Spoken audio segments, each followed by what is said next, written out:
പണപ്പെരുപ്പവും വിലക്കയറ്റവും തൊഴിലില്ലായ്മയും ഉൾപ്പെടെ സാമ്പത്തിക ആശങ്കകൾ പ്രതിഫലിച്ച തെരഞ്ഞെടുപ്പാണ് കടന്നുപോയത്.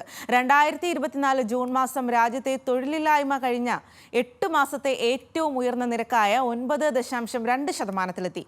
മൂന്നാം മോദി സർക്കാരിന്റെ ആദ്യ ബജറ്റ് അവതരിപ്പിക്കുമ്പോൾ ഈ വിഷയങ്ങളെ എങ്ങനെ കൈകാര്യം ചെയ്യുമെന്നത് പ്രധാനമാണ്.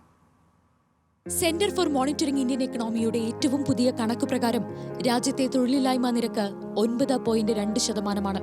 2023-24 കാലയളവിൽ സാമ്പത്തിക രംഗം 8.2% വളർച്ച കൈവരിച്ചപ്പോഴും തൊഴിലില്ലായ്മ പ്രശ്നം രൂക്ഷമായി തുടരുന്നു.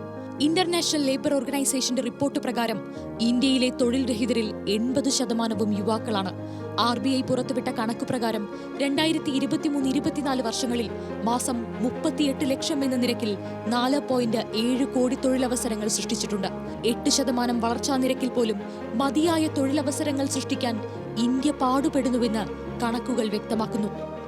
രാജ്യത്തെ തൊഴിൽ പ്രതിസന്ധിയുടെ ആഴം വ്യക്തമാക്കുന്ന 2 വീഡിയോകളാണ് അടുത്ത കാലത്തായി പ്രചരിച്ചത്. 10 ഒഴിവുകൾ മാത്രമുള്ള ഗുജറാത്തിലെ സ്വകാര്യ കെമിക്കൽ ഫാക്ടറിയിൽ അഭിമുഖത്തിനെത്തിയത് 100 കണക്കിനു പേരാണ്.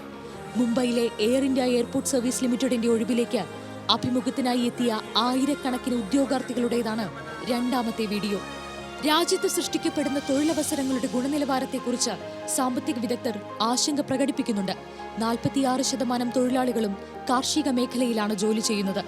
2023 മൊത്തം തൊഴിലാളികളുടെ 11.4% നിർമ്മാണ മേഖലയിലാണ്. 2018 കുറവാണിത്. കോവിഡിന് ശേഷം ഈ മേഖല കുതിച്ചുയർന്നിട്ടില്ല എന്നാണ് ബ്ലൂംബർഗ് പ്രസിദ്ധീകരിച്ച റിപ്പോർട്ടിൽ പറയുന്നത്. Feature desk, news Malayalam.